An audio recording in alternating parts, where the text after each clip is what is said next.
ખેડા જિલ્લામાં ચિતલાવ બ્રિજ દુર્ઘટના બાદ પણ જિલ્લા તંત્ર હજુ ઊંઘમાં છે। સંદેશ ન્યૂઝની ટીમે જ્યારે ગ્રાઉન્ડ રિયાલિટી ચેક કર્યો તો મહી કેનાલ પર ચોંકાવનારા દ્રશ્યો જોવા મળ્યા। જે જર્જરિત બ્રિજ એક સમયે બંધ કરાયા હતા તે પણ શરૂ કરી દેવામાં આવ્યા છે। નાના મોટા ભારે વાહનો આ જર્જરિત બ્રિજ પરથી પસાર થઈ રહ્યા છે। ત્યારે તંત્રને સવાલ છે કે શું કોઈ મોટી દુર્ઘટનાની રાહ જોવાઈ રહી છે?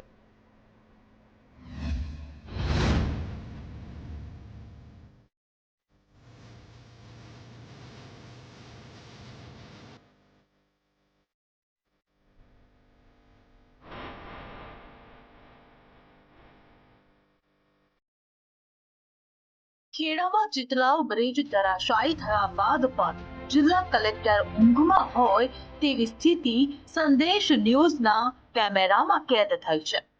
ચિતલાવ બ્રિજ ધરાશાયી થતા વહીવટી તંત્રના અધિકારીઓ દોડતા થયા હતા અને એકબીજાના માથે માછલા ધોવાનો પ્રયાસ થયો, પરંતુ સંદેશ ન્યૂઝની ટીમે ગ્રાઉન્ડ રિયાલિટી ચેક કરતા ધ્યાનમાં આવ્યું કે વણાક બોરી વિયરથી આણંદ સુધી જર્જરિત બ્રિજની હારમાળા છે। ઠાસરા અને ગળતેશ્વર તાલુકામાં જ 10 જેટલા બ્રિજ જર્જરિત હોવાના આક્ષેપો થયા છે, છતાં લોકો જીવના જોખમે આ બ્રિજ પરથી પસાર થઈ રહ્યા છે। બાંધરપુરા બ્રિજ ઉપર રોજ હજારો નાના મોટા અને ભારે વાહનોની અવરજવર કરી રહ્યા છે, ત્યારે જર્જરિત બ્રિજ ધરાશાયી થાય તે પહેલા નવા બ્રિજ બનાવવા માંગ થઈ રહી છે। મુખ્ય કેનાલ મહી કેનાલ ઉપર જે ધોળાદરા અને મંજીપુરાને જોડતો રોડ જર્જરિત છે। તંત્ર ઓની વહેલા દરકારી લે તો સારું રહે, તો પબ્લિકનો બચાવ થાય અને બોમ્બ વિહોણા થતા બચી જાય। આ જે તંત્ર છે અને જે અધિકારીઓ ક્યારે જાગશે?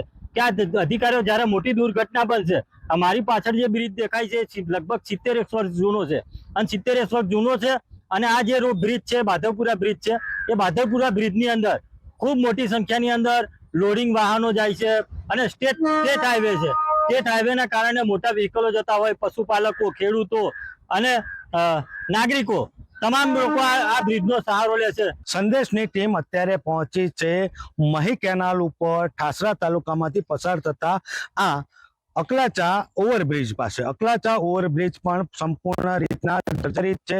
દ્રશ્યમાં દેખી શકાય છે કે આ જર્જરિત બ્રિજ ઉપર અત્યારે પણ છે તે કહી શકાય કે આ જ બ્રિજ ઉપરથી રોજે રોજ લાખો લોકો પસાર થાય છે, કારણ કે અહીંથી નાના વાહન ચાલકો સાથે સાથે અહીંયા જે ખેડૂત વર્ગ છે, ખેડૂત સાથે જે નાના ભૂલકાઓ વિદ્યાર્થી વર્ગ છે તે અહીંથી જતા પસાર થાય છે, પરંતુ તંત્ર માત્ર ચેતવણીનું આ જે બોર્ડ માર્યું છે તે બોર્ડ મારી પોતાનો કામગીરીનો સંતોષ માને છે।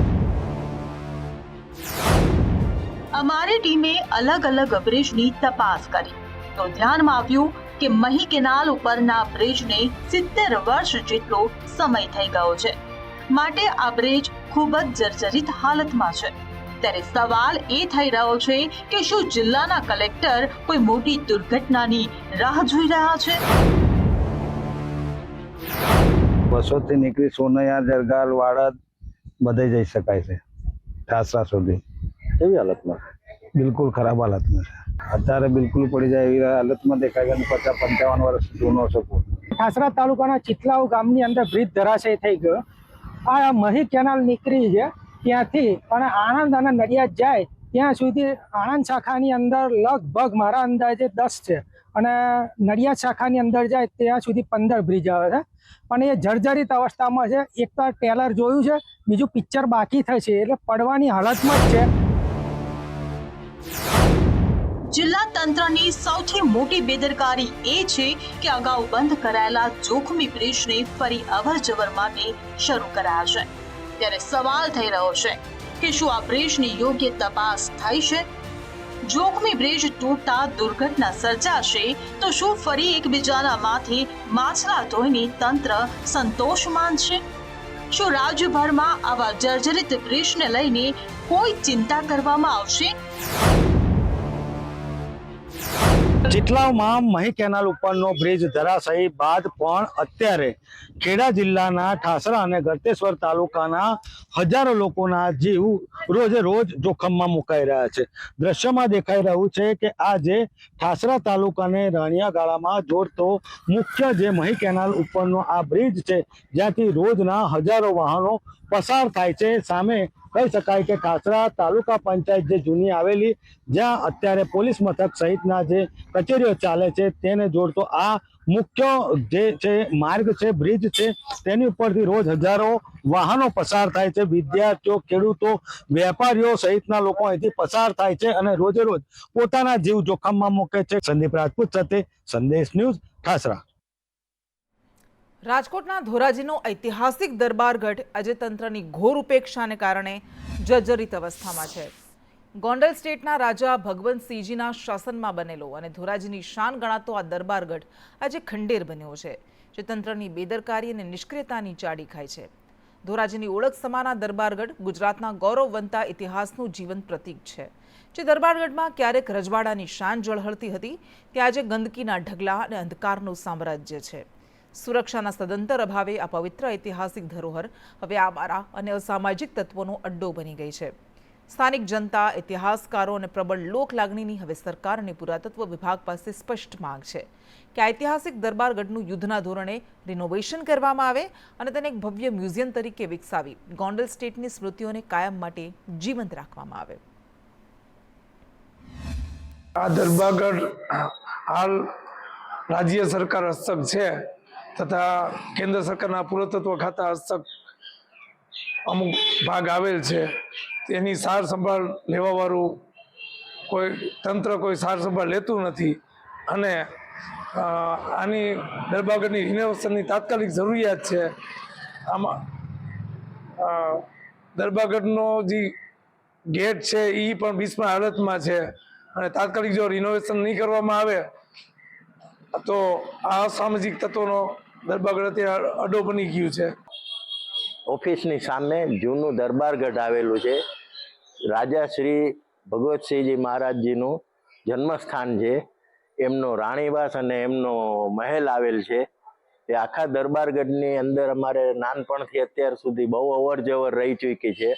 અત્યારે અમે એની હાલત જોઈએ છીએ તો અમને એમ લાગે છે કે પરિસ્થિતિ જે આજથી ને 50 વર્ષ પહેલા હતી કે 30 વર્ષ પહેલા હતી, એની સામે અત્યારે 5 પૈસા પણ મિલકતની જાળવણી નથી રહી. બનાસકાંઠાના પાલનપુર નગરપાલિકામાં વિપક્ષની ચેમ્બર અચાનક ખાલી કરાવતા વિવાદ સર્જાયો. રજાના દિવસે ચેમ્બરમાંથી ખુરશી ટેબલ હટાવી ત્યાં સેનિટેશન ઓફિસ બનાવાઈ.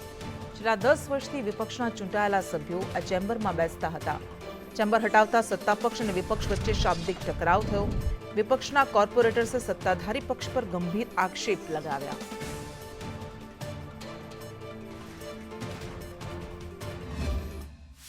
પાલનપુર નગરપાલિકામાં છેલ્લા 10 વર્ષથી વિપક્ષનું કાર્યાલય હતું.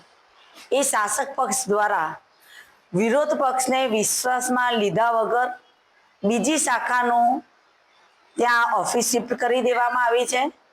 અમને કોઈ જાણ કરી નથી. જ્યારે અમારા ધ્યાનમાં આવ્યું ત્યારે અમે ટેલિફોનિક ચીફ ઓફિસરથી જાણ કરી કે ભાઈ આ જે બન્યું છે અમારી સાથે અન્યાય થયો છે. શાસક પક્ષની સાથે સાથે વિરોધ પક્ષ પણ હોવો એટલો જ જરૂરી છે. અમદાવાદના શેલા બાદ હવે સાણંદના મોટી દેવતી ગામમાં દીપડાની હાજરી સામે આવી છે. ફોરેસ્ટ વિભાગે પણ દીપડો હોવાની વાત સ્વીકારી છે. પંજાના નિશાનને આધારે તપાસ હાથ ધરી છે. દીપડાને પકડવા માટે પાંજરા મુકાયા છે. સાથે જ દીપડો કઈ દિશામાં ગયો તે અંગે ફોરેસ્ટ વિભાગ દ્વારા શોધખોળ હાથ ધરાઈ છે.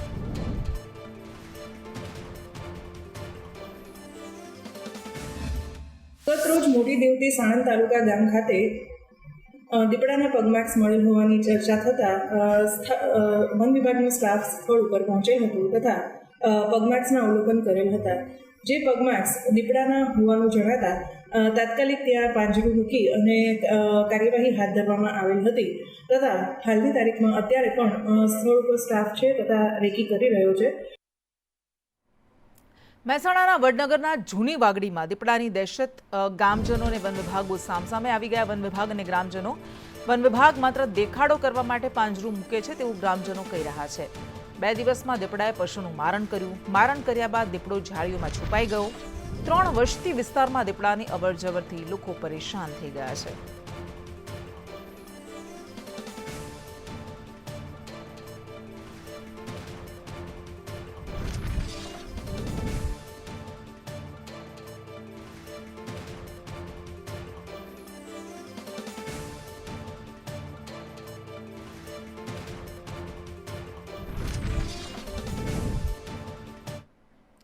ભાવનગરમાં સિહોરના નેસડા ગામે વીજ લાઇન મુદ્દે ખેડૂતોએ ઉગ્ર વિરોધ કર્યો. આહિર સમાજના ખેડૂતોની જમીનમાં મંજૂરી વગર વીજ લાઇન નાખવાના આક્ષેપ સાથે વિરોધ પ્રદર્શિત કરવામાં આવ્યો. ખેડૂતોના સમર્થનમાં પહોંચેલા કોંગ્રેસ, આપના આગેવાનો સહિત સ્થાનિક ખેડૂતની પોલીસ દ્વારા અટકાયત કરવામાં આવી. આ પોલીસ કાર્યવાહીને પગલે આહિર સમાજ અને ખેડૂતોમાં આક્રોશ છે.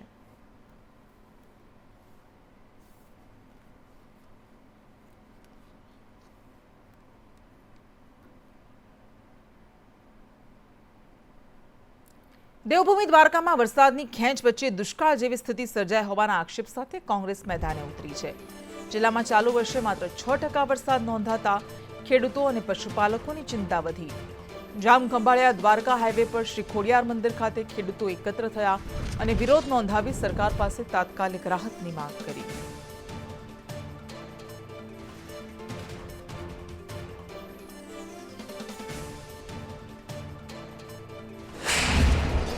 માત્ર 6% વરસાદ થયો છે, ત્યારે દ્વારકા જિલ્લાની અંદર ઘાસચારાની અછત, દ્વારકા જિલ્લાની અંદર પીવાના પાણીની અછત અને ખેડૂતોનો જે જ્યાં ત્યાં વાવણી થઈ છે એ પાક ઊભો પાક સુકાય છે.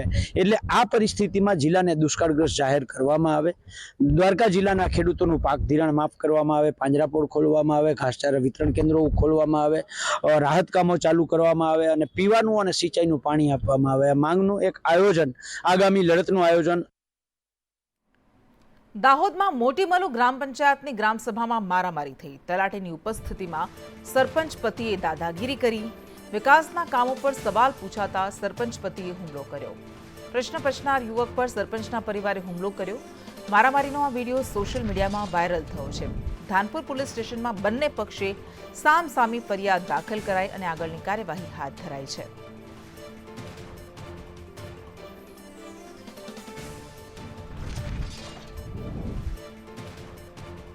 વાવના મોરીખા ગામના યુવકના શંકાસ્પદ મોત મામલે કલેક્ટર કચેરી આગળ ગ્રામજનોએ ધરણા કર્યા. રામધૂન બોલાવીને તંત્રને જગાડવાનો પ્રયાસ કર્યો હતો. થોડા દિવસ પહેલા ગામના એક યુવકનો મૃતદેહ મળ્યો હતો, જે મામલે યુવકની પ્રેમ પ્રકરણમાં હત્યા થઈ હોવાનો આરોપ લગાવવામાં આવ્યો. પોલીસ પણ આરોપીઓને છાવરતી હોવાનો ગ્રામજનોએ દાવો કર્યો છે. ત્યારે આ મામલે પોલીસ દ્વારા કડક કાર્યવાહી કરવામાં આવે અને બેદરકાર પોલીસ અધિકારી વિરુદ્ધ પણ કાર્યવાહી કરાય તેવી માંગ કરાઈ છે. 1/6/26 દિવસે જે મોરીખામાં મર્ડર કરી નાખવામાં આવ્યું, એના અનુસંધાને 2 મહિના સુધી રાહ જોવા છતાં 302 હોવા છતાં દાખલ કરવામાં આવેલ નથી. એના માટે માનનીય કલેક્ટર સાહેબશ્રીને 11 તારીખે આવેદન આપી અને જાણ કરવામાં આવી હતી. અને આજે આખો દિવસ 2000 જેટલી પબ્લિક અહીંયા બેહવા છતાં કલેક્ટર સાહેબે અમને સાંભળ્યા નથી અને દલિત સમાજને ઇન્વોલ્વ કરેલ છે. એટલે જિલ્લો બન્યો હોય, અધ્યક્ષ સાહેબે કેટલી મહેનત કરીને જિલ્લો બનાવ્યો હોય અને અધ્યક્ષ સાહેબને આ દલિત સમાજ કેટલો ચાહતો હોય, 11,000 વોટ આપ્યો હોય અને કલેક્ટર સાહેબ કોને કહેવાથી આ દલિતોને સાંભળવા નથી આવતા. દલિતોને સાંભળવા તો પડે ને, ન્યાયની વાત તો ન્યાય છે પણ સાંભળવા તો પડે ને. કેટલાય લોકો અહીંયા બધી પાર્ટીઓના લોકો છે, મારે એટલા માટે બોલવું પડે કે આ સવારથી પાર્ટીના લોકો પણ વિડિયા જોતા હશે, તો પાર્ટીના લોકોએ કોઈ ફોન ના કર્યો. સુરતના રાંદેર રામનગર રોડ પર એક ખાનગી સ્કૂલની બસે વાહનોને અડફેટે લીધા. ખાનગી સ્કૂલની બસે વાહનોને અડફેટે લેતા એક સમય માટે અફરાતફરીનો માહોલ સર્જાયો, કારણ કે અકસ્માત બાદ વાહન ચાલક અને બસ ચાલક વચ્ચે ઉગ્ર બોલાચાલી પણ થઈ અને બાદમાં મારામારી થઈ. આથી થોડા સમય માટે ટ્રાફિક જામ થઈ ગયો હતો.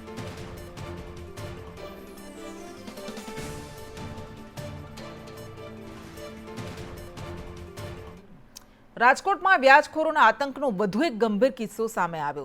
સુરેન્દ્રનગરના વ્યાજખોરે રાજકોટના A division police constable Kripalsinh સિંધવને જાનથી મારી નાખવાની ધમકી આપી હોવાનો આક્ષેપ છે. ફરિયાદ મુજબ કૃપાલસિંહના મોટા ભાઈ મહાવીરસિંહ સિંધવે 1,35,00,000 વ્યાજે લીધા હોવાનો દાવો કરવામાં આવ્યો. 9 જૂનના રોજ અમદાવાદમાં મહાવીરસિંહે પોતાના ફ્લેટમાં આપઘાત કર્યો હતો. મૃતકે લીધેલા નાણાં અંગે પરિવાર અજાણ હોવાનો પણ ઉલ્લેખ છે. દરમિયાન બેસણાના દિવસે વ્યાજખોરો ટોળા સાથે આવી પૈસાની ઉઘરાણી કરી ધમકી આપી ગયા હતા તેવો આક્ષેપ કરાયો. આ મામલે સુરેન્દ્રનગરના રાજા રાતડિયા અને રમેશ વરુ વિરુદ્ધ ફરિયાદ નોંધાઈ છે અને આગળની તપાસ હાથ ધરાઈ છે.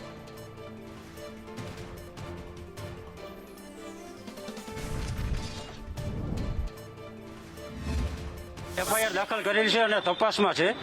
બાકી હું મારા પપ્પાને એમની સાથે વાત કરીને પછી તમને જાણકારી આપીશ. એ છે ફરિયાદની દાખલ કરેલી છે પછી જાણકારી. વ્યાજખોરોનો આતંક દિવસે ને દિવસે વધી રહ્યો છે. પોલીસને પણ જાનથી મારી નાખવાની ધાક ધમકી છે તે વ્યાજખોરો છે તેના દ્વારા આપવામાં આવી રહી છે. ત્યારે હું તમને આ સીધા જ દ્રશ્ય છે તે બતાવી રહ્યો છું કે એ ડિવિઝન પોલીસ સ્ટેશનમાં ફરજ બજાવતા કૃપાલસિંહ સિંધવ નામના જે વ્યક્તિ છે પોલીસમેન છે તેના દ્વારા પ્રનગર પોલીસ સ્ટેશનમાં ફરિયાદ છે તે નોંધાવવામાં આવી છે. કૃપાલસિંહના મોટાભાઈ એટલે કે મહાવીરસિંહ સિંધવ કે જેમનું 9 જૂનના રોજ અમદાવાદમાં આપઘાત કર્યાના લીધે મૃત્યુ થયું હતું ત્યારે વ્યાજખોરો છે સુરેન્દ્રનગરના રાજા રાતડિયા અને રમેશ વરુ છે તેના દ્વારા કૃપાલસિંહ અને તેમના પિતા છે તેને ધાક ધમકી આપવામાં આવી રહી છે કે તેમના જે મોટા મૃતક દીકરા છે મહાવીરસિંહ સિંધવ કે તેના દ્વારા 1.35 કરોડ રૂપિયા વ્યાજે લીધા હોવાનો દાવો છે તે કરવામાં આવ્યો હતો. જ્યારે મહાવીરસિંહ સિંધવ મૃત્યુ પામ્યા ત્યારે તેના બેસણા સમયે આ જે બંને વ્યાજખોરો છે રાજા રાતડિયા અને રમેશ વરુ છે તેઓ બેસણામાં આવ્યા હતા ટોળા સાથે ને ત્યાં પણ તેમને ધાક ધમકી છે તે આપી હતી અને અનેક વખત જે આ પોલીસમેન કૃપાલસિંહ છે તેમને જાનથી મારી નાખવાની તેમના પિતાને પણ જાનથી મારી નાખવાની ધમકી છે તે વ્યાજખોરો દ્વારા આપવામાં આવી રહી છે. અંતે કંટાળેલા જે પોલીસ કર્મચારી છે તેના દ્વારા પ્રનગર પોલીસમાં ફરિયાદ છે તે નોંધાવવામાં આવી છે. એક તરફ રાજ્ય સરકાર છે તે વ્યાજખોરોને ડામવા માટેના અલગ અલગ કાર્યક્રમો યોજતી હોય છે, લોક દરબાર કરતી હોય છે, પરંતુ વ્યાજખોરોની ધાક ધમકીનો ખુદ શિકાર છે તે પોલીસ કર્મચારી જ બન્યા છે. કેમેરામેન માધવ ભટ્ટ સાથે દિવ્યેશ જોશી, સંદેશ ન્યૂઝ, રાજકોટ. જૂનાગઢ સિવિલ હોસ્પિટલમાં મહિલાના આપઘાતને મામલે ઘટનાના સીસીટીવી સામે આવ્યા છે. મહિલા સીડી મારફતે હોસ્પિટલના 7મા માળે પહોંચી હતી અને ત્યાંથી નીચે કૂદકો માર્યો હતો. સવારે 9:44 બનેલી આ સમગ્ર ઘટના સીસીટીવીમાં કેદ થઈ છે. મહિલા માનસિક બીમારીથી પીડાતી હતી અને તેનાથી કંટાળીને આ ખોફનાક પગલું ભર્યું હોવાનું સામે આવ્યું છે. આપઘાત કરતા પહેલા મહિલાએ એક અંતિમ ચિઠ્ઠી લખી હતી જેમાં મૃતકનું સરનામું અને પુત્રોના ફોન નંબર મળી આવતા પોલીસે પરિવારજનોને ઘટનાની જાણ કરી. બનાવની જાણ થતાં જ પોલીસ કાફલો સ્થળ પર પહોંચ્યો અને મૃતદેહને પીએમ અર્થે ખસેડી વધુ તપાસ હાથ ધરી.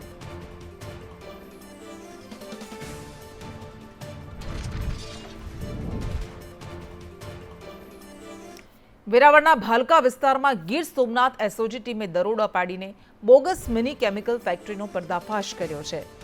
એકતાનગરમાં બંસી ગૃહ ઉદ્યોગના નામે કેમિકલ ફેક્ટરી ધમધમતી હતી. પોલીસે જીપીસીબી સહિતના વિભાગોને જાણ કરતા ટીમો સ્થળે પહોંચી. કાર્યવાહી દરમિયાન અંદાજે 1.5 લાખ રૂપિયાનું રો મટીરીયલ અને મશીનરી જપ્ત કરાઈ.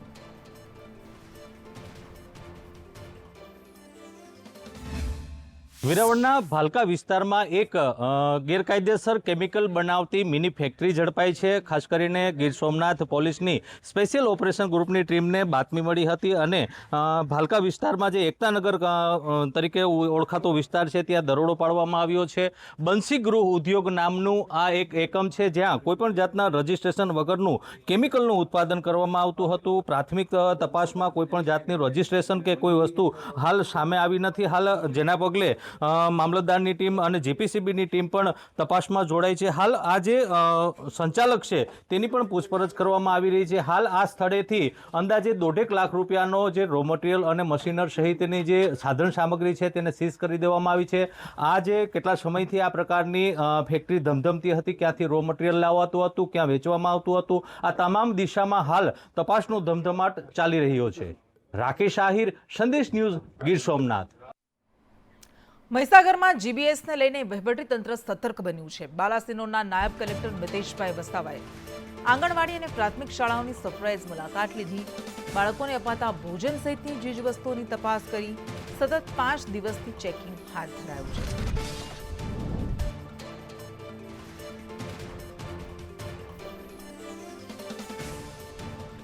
અંકલેશ્વર જીઆઈડીસીમાં નાયબ મુખ્યમંત્રી હર્ષ સંઘવીની અધ્યક્ષતામાં ત્રિવિધ કાર્યક્રમનું આયોજન કરવામાં આવ્યું હતું, જ્યાં પ્રોજેક્ટ અસ્મિતા અંતર્ગત ભરૂચની 526 દીકરીઓને વિવિધ કંપનીઓમાં નિમણૂક પત્ર અપાયા. જિલ્લામાં 15 ઔદ્યોગિક એકમોમાં બહેનોને રોજગારીની તક આપવામાં આવી. આ સાથે જ ભરૂચ પોલીસની કામગીરી બદલ 13 તુચકો અર્પણ અંતર્ગત ઉત્કૃષ્ટ કામગીરી કરનાર પોલીસ અધિકારીઓ અને કર્મચારીઓને સન્માન અને પ્રમાણપત્ર એનાયત કરાયા. આ ઉપરાંત નાયબ મુખ્યમંત્રી હર્ષ સંઘવીએ ઔદ્યોગિક વસાહતોમાં 482 કરોડના 10 વિકાસ કામોનું લોકાર્પણ અને ખાતમુહૂર્ત કર્યું.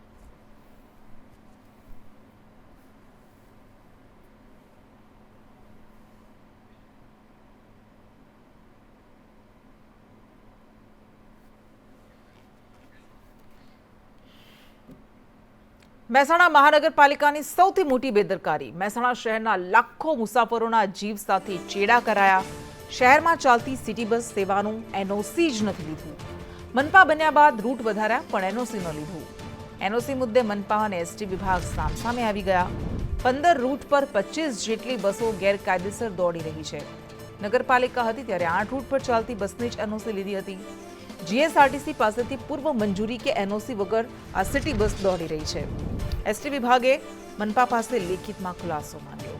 કોઈ દુર્ઘટના થશે તો જવાબદારી કોની, તેને લઈને સૌથી મોટો સવાલ. માંગવામાં આવેલ ના વધા પ્રમાણપત્ર મુજબ સંચાલન કરવામાં આવતું નથી. ઉક્ત મતલબ કે તમે અમારી જોડે આ જ સર્વિસોનું ના વધા પ્રમાણપત્ર માંગ્યું છે કે તમે આ સર્વિસો ચલાવશો, તમને એસટી નો કોઈ તકલીફ નથી. એનાથી વધારે ચાલશે તમને તો તકલીફ છે. હા, પોચોટથી લાખવડ ગામ, નુગરથી મોઢેરા ચોકડી, રાધનપુર ચોકડી, પાલાવાસના, ડાઉન પાલુદર ગામ, ગણપતિ યુનિવર્સિટી, વોટર પાર્ક કંકુજ, ભાંડુ ગામ, હેડોવા ગામ, ટાઉનશીપ, યુનિવર્સિટી, મહેસાણા નગરપાલિકા, ત્યારબાદ મહાનગરપાલિકા થતાં ઉક્ત જે 8 રૂટો શહેરી વિસ્તારના હતા તે શહેરી વિસ્તારના રૂટોની અંદર વધારો કરી અલગ અલગ રૂટો પર સંચાલન થવા માંડ્યું. ત્યારે એસટી નિગમને ધ્યાને આવતા નિગમ દ્વારા અત્રેથી 2026માં મુખ્ય અધિકારી શ્રી મહેસાણા મહાનગરપાલિકાને પત્ર વ્યવહાર કરી અને જે વધારાના રૂટો પર સંચાલન કરવામાં આવે છે તેની એનઓસી મેળવવા માટે જાણ કરવામાં આવેલ છે. તે બાબતે અમારી વડી કચેરી પણ જાણ કરવામાં આવેલ છે. તેમ છતાં આજ દિન સુધી નગરપાલિકા દ્વારા વધારાના રૂટો બાબતે કોઈ એનઓસી મેળવવામાં આવેલ નથી અને જે શહેરી બસ સેવાના જે રૂટો ચાલે છે એ ગેરકાયદેસર સંચાલન કરવામાં આવે છે. મહાનગરપાલિકા દ્વારા રૂટોનું એનઓસી નથી મેળવવામાં આવેલી અને વિદ્યાર્થીઓને કે મુસાફર જનતાને કોઈ અગવડતા કે મુશ્કેલીઓ ઊભી ન થાય તે માટે હાલમાં એસટી વિભાગ દ્વારા સદર સર્વિસોનું સંચાલન રાબેતા મુજબ કરવામાં આવે છે. સમય જતાં એસટી બસો બંધ કરવાની પણ ફરજ પડી શકે. મહેસાણા મહાનગરપાલિકા દ્વારા જે પ્રકારે મહાનગરપાલિકા બની ત્યારબાદ જે સિટી બસો શહેરી વિકાસ યોજનાની જે બસો ચાલી રહી છે તે બસોમાં જે રૂટ લંબાવવામાં આવે છે તેની એનઓસી નથી લીધી. તેમણે એસટી વિભાગ જોડે પરમિશન લેવાની હોય છે તે નથી લીધી અને એસટી વિભાગ છે તેમને લેટર લખ્યો છે કે આ તમામની એનઓસી તમારે લેવાની છે તેવા પ્રકારનો લેટર લખ્યો છે અને ખુલાસો આપણો કેમ નથી લખી. અત્યારે હાલમાં જે સળગતા સવાલ ઊભા થઈ રહ્યા છે કે જે મુસાફરો છે પોતાના જીવ સાથે ચેડા થાય તેવી ઘાટ મહેસાણામાં ગળાયો છે. આપણી સાથે કહી શકાય કે નગરપાલિકાના કાઉન્સિલર છે કમલેશભાઈ, તેમની સાથે વાત કરીશું. આ બસ સેવા ચાલુ કરવા માટે વિવિધ એજન્સીઓ હોય કે GSRTC, Gujarat state road corporation, એની એનઓસીની જરૂરિયાત હોય, આરટીઓની એનઓસીની જરૂરિયાત હોય. ભૂતકાળમાં પણ મેં આ બાબતે કમિશનર લેવલ સુધી અને જીએસઆરટીસીના અધિકારીઓને લેવલ સુધી ત્યાં આગળ આ એનઓસી લેવામાં આવેલ નથી તેવી રજૂઆતો કરેલી છે. તેમજ એનઓસીની નકલ મેળવવા માટે આરટીઆઈ થ્રુ પણ અરજી કરવામાં આવેલી, પરંતુ આજ સુધી કોઈ પણ જાતની એનઓસી લીધી હોય એવું બહાર આવેલ નથી કે એનઓસી મેળવવા માટે કોઈ પ્રક્રિયા કરી હોય, એનઓસી મેળવી હોય એ એનઓસીની નકલ આપવામાં આવેલ નથી. જે બસ સેવાની એજન્સી ચલાવી રહી છે તેના ડ્રાઈવર, કંડક્ટરો હોય એ યોગ્ય તાલીમબદ્ધ છે કે એક પ્રશ્નાર્થ છે. ડ્રાઈવરો ચાલુ બસે ફોન ઉપર વાત કરે છે. જે પેસેન્જરને ઉતરવાને ચડવા માટેનો દરવાજો હોય એ પેસેન્જર ચડે ત્યારબાદ બંધ કરવાનો હોય તે પણ કાળજી રાખવામાં આવતી નથી. 13-14 કલાક સુધી સળંગ કામ કરે છે. લેબર એક્ટ અન્વયે તેમજ કાયદાની જોગવાઈઓ મુજબ સળંગ આટલું કામ કરે તો એમના માનસિક સ્ટ્રેસ રહે, તેમજ એમને આરામ ન મળે તો અકસ્માતની પણ શક્યતાઓ રહે. આવી અનેક ગંભીર ક્ષતિઓ હોવા છતાં પણ હાલના સત્તાધીશો, હાલના મેયરશ્રી હોય, કમિશનરશ્રી હોય, વહીવટદાર શાસન વખતે વહીવટદાર હોય, તમામ ગોળ નિદ્રામાં હોય અને મહેસાણાની પ્રજાને આ સિટી બસ સેવાનું જોખમ ટોળાઈ રહ્યું હોય તેવું મારું ચોક્કસ માનવું છે. કમલેશભાઈ, જ્યારે એબી મંડોરી જે ડેપ્યુટી કમિશનર છે તેમને ફોન કરવામાં આવે છે, તેવું એવું કહે છે કે આવી કોઈ પરમિશન લેવાની હોતી જ નથી. જે તે વખતે ટેન્ડરના એગ્રીમેન્ટની અંદર, શરતોની અંદર લગભગ આ કન્ડિશન હોય છે કે જે તે લાગતા વળગતા વિભાગોની એનઓસી લેવાની જરૂરિયાત રહેશે. ચોક્કસ જે પ્રકારે વાત કરવામાં આવે તો સિટી બસ સેવા જે ચાલી રહી છે શહેરમાં, તેની અંદર કહી શકાય કે ક્યાંક ના ક્યાંક વિપક્ષ પણ આક્ષેપ કરી રહ્યું છે કે અગાઉ પણ તેમને લેટર લખવામાં આવ્યો તો અગાઉ પણ જાણ કરવામાં આવી હતી. એસટી વિભાગના જે અધિકારી છે તેઓ પણ કહી રહ્યા છે કે મનપા દ્વારા કોઈ પણ પ્રકારની એનઓસી કે કોઈ લેટર મોકલવામાં નથી આવ્યો. જો વાત કરવામાં આવે તો આ તમામ તંત્ર જે છે ક્યાંક ના ક્યાંક બધાને મિલી ભગત હોય તેવું જોવા મળી રહ્યું છે. દિગ્વિજય એન્ટરપ્રાઇઝ જે છે તેને આનો કોન્ટ્રાક્ટ જે છે આપવામાં આવ્યો છે, પરંતુ અત્યારે હાલમાં તમામ નેતાઓ પોતાના જવાબો આપવાથી ભાગી રહ્યા છે. પાયલ યાદવ, સંદેશ ન્યૂઝ, મહેસાણા. પવિત્ર શ્રાવણ માસનો પ્રારંભ થતાં શિવ ભક્તોમાં ભક્તિનો માહોલ છે.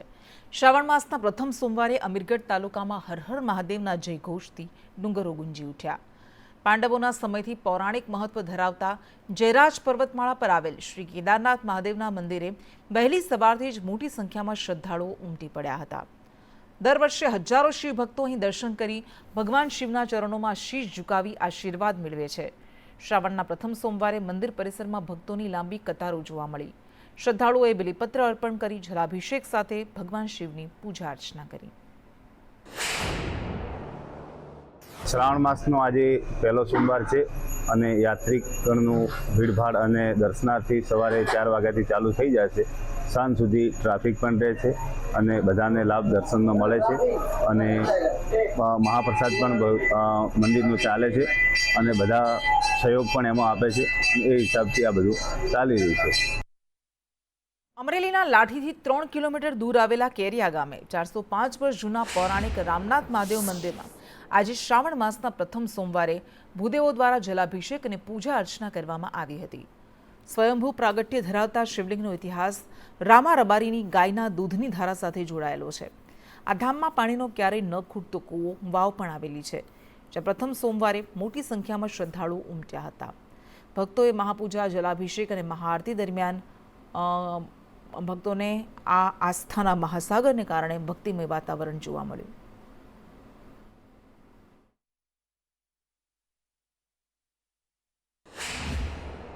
રાજકોટ મારું ગામ, છેલ્લા 7 વર્ષથી અહીંયા આવું છું. આ રામનાથ દાદાનું મંદિર વર્ષો જૂનું છે. દર શ્રાવણ મહિનાના પહેલા સોમવારે આસ્થા સાથે હું અહીંયા દર્શન કરવા આવું છું. મને પૂરી શ્રદ્ધા છે અને મારી મનોકામના અહીંયા પૂર્ણ થાય છે. સાનિધ્યમાં આ વાયનું લગભગ 400 વર્ષ મારા અંદાજ મુજબ, કદાચ વધારે હોય તો નાની, પણ 400 વર્ષ પુરાની આ વાય છે. આમાં દર ચોમાસે પાણી એમનામ સતત ભર્યું રહે છે.